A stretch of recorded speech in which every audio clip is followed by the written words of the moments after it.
अस्सलाम वालेकुम ख़वातीन और हज़रात, मैं हुसैन धनानी और लाजवाब इश्क एपिसोड 75 की रिव्यू के साथ सोलो आपकी खिदमत में हाजिर हूँ। तो जनाब, आज के एपिसोड में बहुत सारी ऐसी बातें हुई है जिस पे हम डिस्कशन कर सकते हैं और उन चीदा चीदा बातों में कुछ हाइलाइट्स अगर या मैं समराइज़ करूँ तो कुछ बातें जो है वो माज़ और तूबा के दरमियान जो एक लड़ाई झगड़ा चल रहा है अचानक से हुआ है, वो ज़्यादा आज वर्स्ट होता हुआ नज़र आया, उस पर बात होगी। इसके अलावा हम बात करेंगे कि फ़ातिमा को और हमज़ा गुल को जो है एक बहुत बड़ा शॉक अभी भी लगा हुआ है कि कैसे उनका नाम आ गया और 4 लोगों ने किस तरीके से उनको ये कह दिया कि भाई आप लोग जो है वो जीतने के काबिल नहीं हैं, वोट्स नहीं मिले उनको कि ये जीत सकते हैं कि नहीं। इसके अलावा हम देखें तो ईमान जो है वो क्लैरिटी चाह रही हैं कि भाई ये जो मैमूना ने कहा है कि मैंने इशारा किया है तबस्सुम को कि वो आयशा को चूज़ करे, तो उससे भी बात होगी और बाकी छोटी-मोटी और चीज़ें हैं जिस पे हम आज बात करेंगे। तो सबसे पहली बात तो ये कि भाई ये जो हमज़ा गुल और फ़ातिमा है, ये मुझे लग रहा है कि ख़तरे में आ चुके हैं क्योंकि ये अब आ गए हैं टारगेट पे, रडार में। अच्छे खासे बच-बचा के निकल रहे थे, लेकिन अब जो है ना वो लोगों के दिलों में, घर वालों के दिलों में जो छोटी-छोटी जो थी वो नफ़रतें थी, वो अब निकल-निकल के बाहर आ रही है। मुझे ये लग रहा था कि शायद इतना जल्दी ये लोग नहीं फँसेंगे, लेकिन जिस तरीके से आज जो है वो वोटिंग हुई थी और जिस तरीके से इनका नाम आया था, तो अब ये फँस चुके हैं।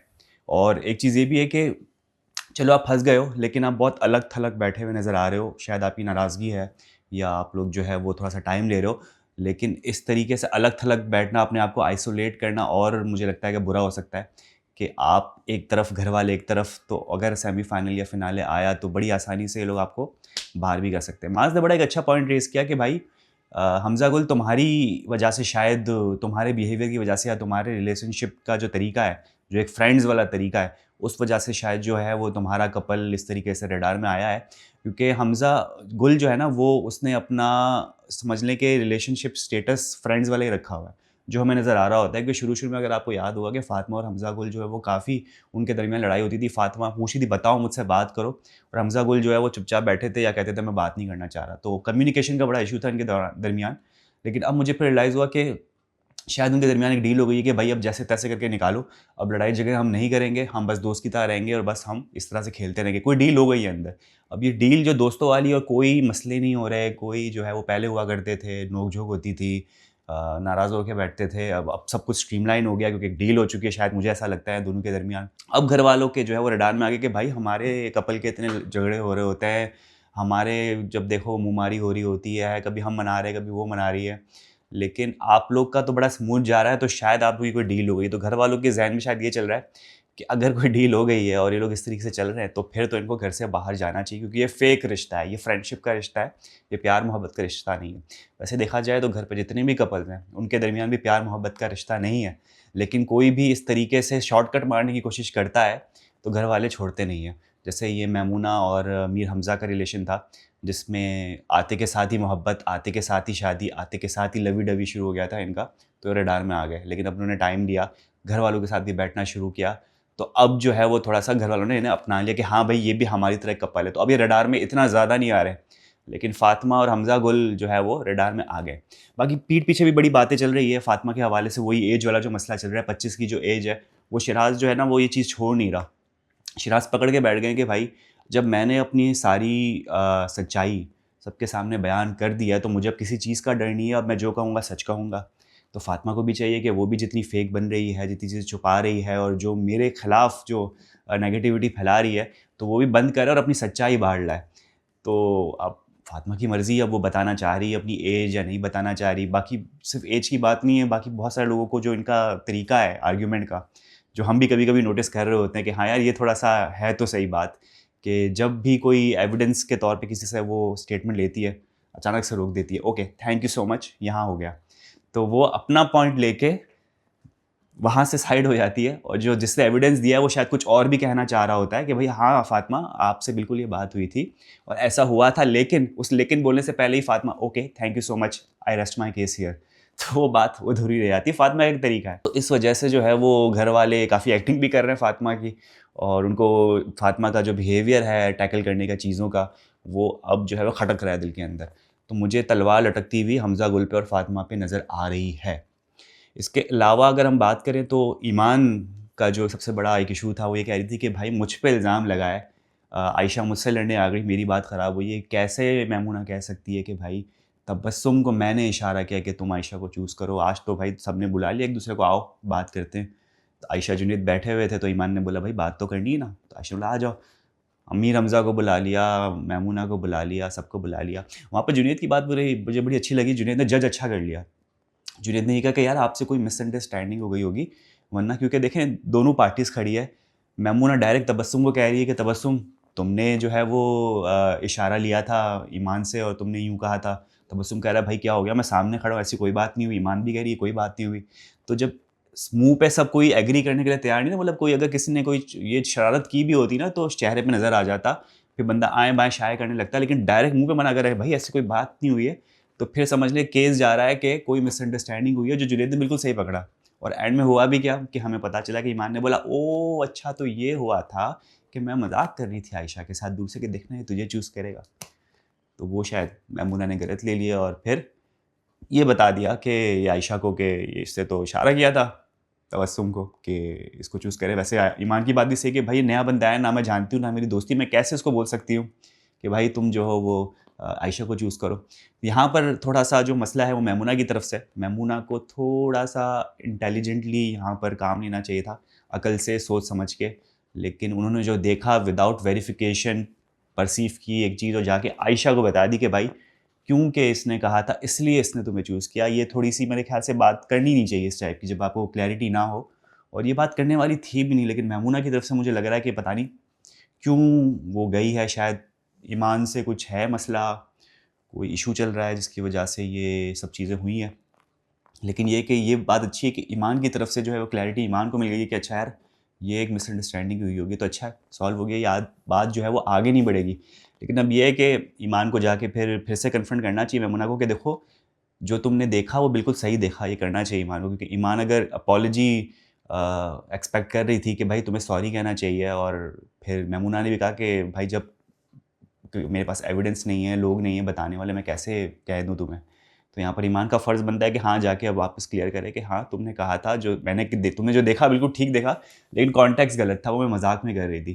कि जब आप अपॉलजी एक्सपेक्ट कर रहे हो तो कम से कम अब जब चीज़ क्लियर हो गई है तो जाके अब भी बताओ, वरना वो चीज़ क्लोज़ नहीं हुई ना, वो चीज़ ऐसी ही रह गई। तो लेट्स सी कि ईमान जाती है मैमूना के पास, तो वो चीज़ क्लियर होती है कि नहीं।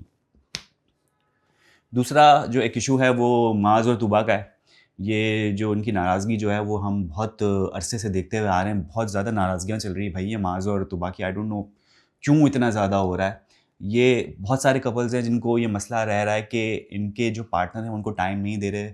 अगर वो ग्रुप लीडर बन जाते हैं तो टाइम नहीं दे पा रहे, या फिर वो मेरे साथ नहीं बैठ रहे और पसंद नहीं करते और दूसरों के साथ ग्रुप में बैठना ज़्यादा पसंद करते हैं। ये भी एक मसला चल रहा है।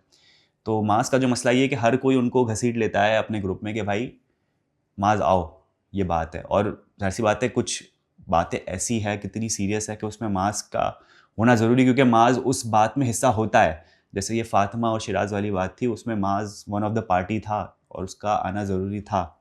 लेकिन यही है कि अगर माज़ इसी तरीके से गवाहियाँ देता फिरेगा और तूबा अकेली घूमती रहेगी तो फिर क्या होगा? तो फिर तो नाराज़गी होगी। लेकिन दूसरी तरफ मास का ये भी पॉइंट था कि देखें मैं तो आता हूँ, लेकिन जब भी मैं आता हूँ तब तो मुँह बना के बैठ जाती हो, चिढ़ जाती हो बिल्कुल। तो वो भी उसका भी एक पॉइंट है कि भाई मैं तो चाह रहा होता हूँ कि तुम मेरे साथ बैठो, मेरे साथ रहो, मेरे साथ बैठती भी नहीं हो, आता हूँ तो मुँह बना लेती हो। तो आज माज़ ने कह दिया कि भाई जाओ, चीज़ें उठाओ और अल्लाह हाफ़िज़। तो दोनों फ्रस्ट्रेट थे, माज़ रोते हुए नज़र आया, माज़ को उस तरह से रोते हुए नहीं देखा, लेकिन मेरे ख़्याल से वो थक चुके हैं। वो कह रहे थे यार बस मैं थक गया, हो गई मेरी बस हो गई, कितना मनाऊँगा मैं। तो ये अभी भी मुझे पता है कि फिर लोग दोनों साथ बैठेंगे, बातें क्लियर होगी और बैक टू नॉर्मल हो जाएँगे। लेकिन ये जो रूठना-मनाना है ना, इस कपल का बहुत ज़्यादा चलेगा, क्योंकि चलता आ रहा है। मतलब पता नहीं क्यों, कुछ और कंटेंट है नहीं इनके पास, तो ये रूठना-मनाना ही चल रहा है। तो ये हमें देखने मिलेगा, मुझे लग रहा है बहुत आगे एपिसोड तक भी। बाकी आज उरूज जो है वो लाइबा के हवाले से काफ़ी एक्टिंग वगैरह कर रही थी कि ये जो लाइबा और उमैया कपल है, इसमें लाइबा किस तरीके से यूँ एकदम क्लोज़ होके और एकदम अपना फुल अटेंशन डाइवर्ट होके, इंक्लाइंड होके उमैया की तरफ होती है। तो उरूज का एक यही पॉइंट है कि भाई इतना ज़्यादा आप जो है गिविंग ना हो जाओ कि आप घर तक उसको ले जाओ। क्योंकि वही कोई मेरे ख्याल से ऑफ द कैमरा बात बता रही थी कि लाइबा ने शायद जो है वो कोई बात करवाई घर वालों से, बात करते हुए बताया कि ये जिस वक़्त जो लड़का मिला है मुझे, शायद जुनैद की बात हो रही थी कि जब जुनैद के साथ वो मिंगल अप होने की कोशिश करी थी कि बड़ा फ़ेमस है, बड़ा अच्छा गुड लुकिंग है, ये अच्छा है, मॉडल है, ये है, तो मुझे अच्छा लगता है। तो बहुत ज़्यादा गिविंग होने वाली बात थी जो कि उरूज करी थी, लेकिन अब बंदे का नेचर ही ऐसा है और फॉर्मेट ही ऐसा है, तो आप क्या ही एक्सपेक्ट कर सकते हो कि वो नहीं होगा गिविंग। अब कुछ लोग ज़्यादा गिविंग होते हैं, कुछ लोग नहीं होते, फॉर्मेट ही ऐसा है। अब शायद आप लोग इस फॉर्मेट को एज अ ड्रामा ले रहे हो, वो बंदी जो है शायद वो सच में कोई फीलिंग रख रही है उमैर के लिए या जुनैद के लिए, तो वो तो अपना रियल 100% दे रही है। इस पूरे फॉर्मेट का मसला ये कि अभी भी हम देख रहे हैं कि जब ये खैर रिकॉर्डिंग हो चुकी है, कोई विनर भी बन चुका होगा, लेकिन अब आफ्टर दिस शो बहुत सारे मसले मसाइल हो रहे हैं। फॉर्मेट जो है ना, इसने थोड़ा सा ज़िंदगियाँ ख़राब की हुई है लोगों की। कुछ लोग जो पार्टिसिपेंट थे घर के अंदर, वो उसको इस फॉर्मेट को एज अ ड्रामा समझ के आए हुए थे। उनको ये पता था कि भाई इस फॉर्मेट में हमें सिर्फ एक्ट करना है, हमने कोई दिल शिल नहीं लगाना है, किसी एक दूसरे के साथ कोई फीलिंग अपनी इन्वेस्ट नहीं करनी है।